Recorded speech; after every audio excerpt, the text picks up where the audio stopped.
Guys कैसे हो आप लोग। तो स्क्विड गेम का सेकंड एपिसोड भी कल हमने देख लिया और फिर उसके बाद मुझे वीडियो बनानी थी, तो काफी टाइम लगता है वीडियो बनाने पर। छोड़ो ये सब बातें, सीधा स्टोरी की बात करते हैं। तो सीजन 2 के सेकंड एपिसोड का नाम है हेलोइन पार्टी। जी हाँ, हेलोइन पार्टी। अब होता क्या है मैं आपको बताता हूँ कि जैसे ही सियोंग जी-होंग के सामने वो रिक्रूटर ने अपने आप को गोली मारी रहती है, उसके बाद सियोंग जी-होंग उसके जेब में से एक कार्ड निकालता है और एक वो कार्ड रहता है, बट वो गिफ्ट कार्ड रहता है क्योंकि उसके ऊपर एक छोटी सी रिबन लगी हुई रहती है। और फिर वो कार्ड निकालता है तो उस कार्ड पे पीछे कोई फोन नंबर या फिर नंबर नहीं रहता, उसके पीछे रहता है एड्रेस एक क्लब का।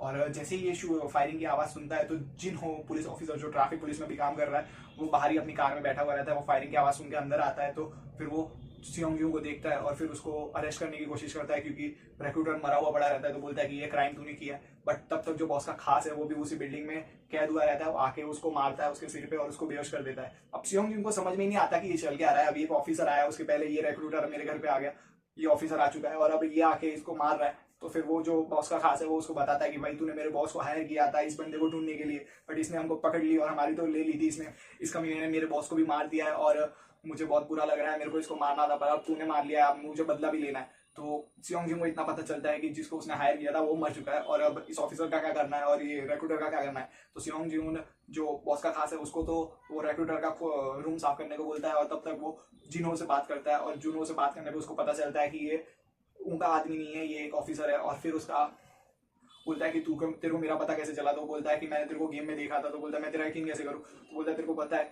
एक मास्क वाले आदमी ने तेरे से एक आदमी का नाम पूछा था। तो बोलता है कि उसको याद आता है कि हाँ एक ऑफिसर ने मेरे को ये पूछा तो था मास्क वाले बंदे ने। तो उसने जवाब दिया था कि हम यहाँ पे किसी का भी नाम नहीं जानते क्योंकि वो प्लेयर था सियोंग जी-होन और वो मास्क वाला बंदा एक ऑफिसर था। तो जुनो बोलता है कि मैं वही था और मैं भी वहाँ पे उसी लिए आया था और मेरा भी वही एम है जो तेरा एम है। मतलब उन सबका एक ही एम रहता है अब कि गेम को बंद करना है गेम के अंदर जाके। तो चलो एक टीम तो तैयार हो गई है। अब आगे क्या होता है कि उन लोग बोलते हैं कि हम उनका मतलब इतने अमीर लोग हैं और इतना बड़ा गेम है, हम उनका करेंगे कैसे, कुछ भी खात्मा भी नहीं कर सकते, एक तिनका नहीं उड़ा सकते। तो सियोंग जी उन्हें एक दूसरे कमरे में लेके जाता है। वहाँ पे वो मतलब बेड के ऊपर बहुत सारे पैसे पड़े हुए रहते हैं। फिर बोलता है कि ये 45.6 बिलियन पैसा है और ये पैसा मेरा नहीं है, ये उन लोगों का खून से लथपथ हुआ पैसा है, हर एक प्लेयर का पैसा है। और मैं ये देख के सिर्फ रिग्रेट फील करता हूँ, मुझे ऐसा नहीं लगता कि ये पैसा मेरा पैसा है और मैं इसी पैसे से उस गेम को बंद करूंगा। तो मतलब चलो पैसों का इंतजाम तो हो गया भाई। अब आगे क्या होता है कि जुनहो बोलता है कि ये तो ठीक है पर वो तो सब गन्स वाले, अब हम क्या उनको पैसे फेंक फेंक के मारेंगे। तो बोलता है ऐसा है क्या। तो पूरे एक और रूम में लेके जाता है और वहाँ पे काफी सारी गन्स पड़ी रहती है, राइफल्स पड़ी रहती है और फिर बोलता है कि ये ले बस।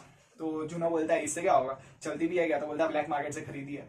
तो बोलता है ये सब थोड़ी चलती है। तो वो राइफल लेता है और फिर एक और रूम में लेके जाता है। अब देखो कि उसके पास पूरा एक होटल है, उसने अंडरग्राउंड होने के लिए पूरा एक होटल खरीदा था।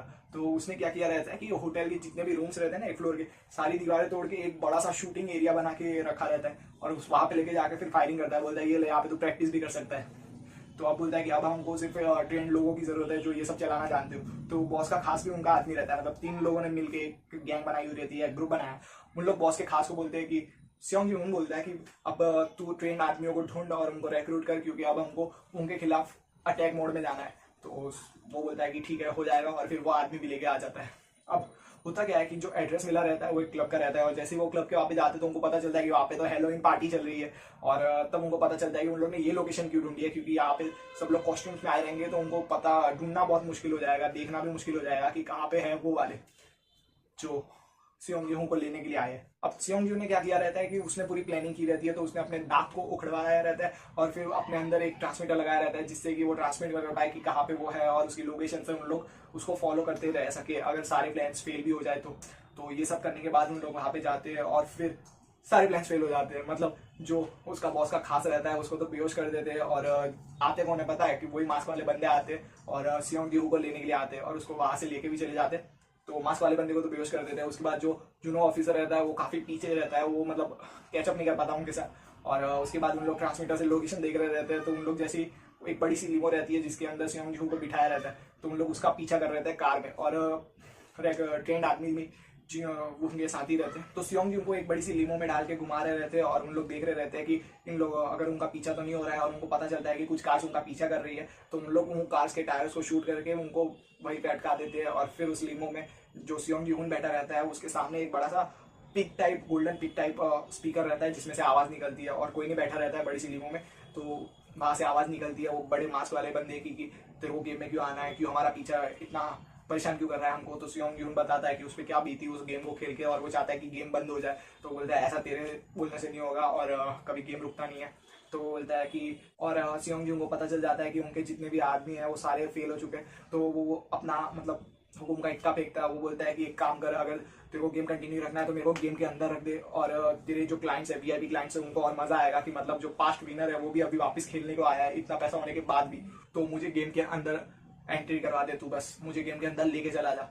अब उसके बाद स्मोक निकलती है, और उसके बाद वो बेहोश हो जाता है। और वो बेहोश होने के बाद जो आगे विंडो रहती है वो विंडो खुलती है, और उसके बाद देखने को मिलता है कि ड्राइवर के साथ साथ मास्क वाला बंदा भी उसी कार में रहता है। और बस इतना ही हुआ रहता है।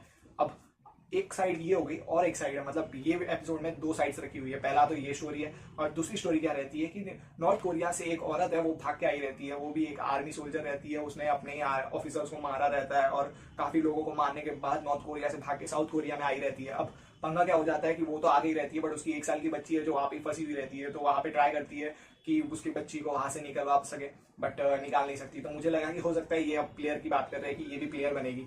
तो ये क्या करती है कि पार्ट टाइम पे अपना एक अम्यूजमेंट पार्क रहता है जिसमें वो बनी की कॉस्ट्यूम पहन के छोटे छोटे बच्चों को खुश करते हैं और उनके साथ एंटरटेनमेंट करते हैं।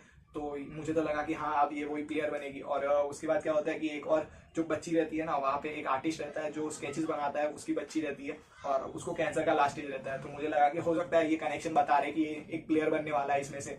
तो ठीक था। अब आगे क्या होता है कि वो जो बंदी रहती है उसको कार्ड मिला रहता है, और फिर वो कार्ड से जैसे ही उन लोग बात करते हैं तो बोलते हैं ठीक है आपको लोकेशन पे आ जाना है। और फिर वो लोकेशन पे जाती है तो पता है वो क्या होता है, कंटेनर्स पड़े रहते हैं जिसमें वो जाती है, और फिर उसके कंटेनर के अंदर रूम्स बने रहते हैं। तो वो रूम के अंदर जाती है और फिर वो कॉस्ट्यूम पहनती है, और वो कॉस्ट्यूम पहनने के बाद मास्क लगाती है। तो वो मास्क वाली बंदी है, वो कोई प्लेयर नहीं है। मतलब ये ऐसी चीज पहले नहीं दिखाई। जैसे बता रहे थे मुझे तो लगा कि ये प्लेयर बना रहे हैं उसको, और ये बता रहे हैं कि उसकी सिचुएशंस कैसी कैसी थी, बट सिचुएशंस अलग चीज थी। वो एक ऑफिसर है, अभी तक मुझे तो यही पता चला है। और अब वो ऑफिसर है तो फिर प्लेयर्स कौन है, और प्लेयर्स नहीं दिखाया तो प्लेयर्स को अभी तक क्यों नहीं दिखाया ये तो मेरे को भी नहीं पता चल रहा है। बट अभी तक सियोंग यून का ही स्टोरी चल रहा है कि भाई सियोंग यून गेम में एंटर करने के लिए इतना सब कुछ कर चुका है, और अब मुझे लगता है फाइनली उसको गेम में एंट्री तो मिल जाएगी, क्योंकि उसको बेहोश किया है तो अब या तो बाहर फेंक देंगे या फिर उसको गेम के अंदर लेके चले जाएंगे। तो क्या होगा वो अभी एपिसोड 3 में देखते हैं। तो दूसरे एपिसोड में अभी तक तो इतना ही था, अब आगे क्या होता है ये तो मेरे को भी नहीं पता। बट इतना पता चल गया है कि ऑफिसर्स को भी इन लोग ऐसे ही हायर करते हैं, और मतलब एक ऑफिसर का बता दिया इन लोग ने कि ऑफिसर क्या रहते हैं, ये इंसान ही रहते हैं, बट कैसे इंसान रहते हैं आप देख लो। एक ऐसा बंदा, ऐसी बंदी जो पार्ट टाइम में तो बच्चों के साथ खेल रही है, और दूसरी साइड में गेम में जाके पता नहीं क्या करती है, बट ऑफिसर है। तो अब हाँ, और ऑफिसर कौन सी रहती है, ट्रायंगल वाले सिंबल की ऑफिसर रहती है वो। और सियोंग की उनको तो उन लोग ने पकड़ ही लिया है। अब देखते हैं या तो उसको गेम के अंदर लेके जाएंगे या फिर उसको बाहर फेंक देंगे। अगर गेम के अंदर लेके चले गए तो उसके दांत में ट्रांसमीटर लगा हुआ है, तो ट्रांसमीटर से उन लोग को लोकेशन का पता चल जाएगा, वो आइलैंड का पता चल जाएगा ना। तो मुझे नहीं लगता कि उन लोगों को पता है अभी तक कि उसके दांत में ट्रांसमीटर है। तो देखते हैं, मेरे को लगता है अब उन लोग लोकेशन पे पहुंच जाएंगे और वहां पे फिर उन लोग कुछ करेंगे। तो देखते हैं अब एपिसोड 3 में क्या होता है। तब तक के लिए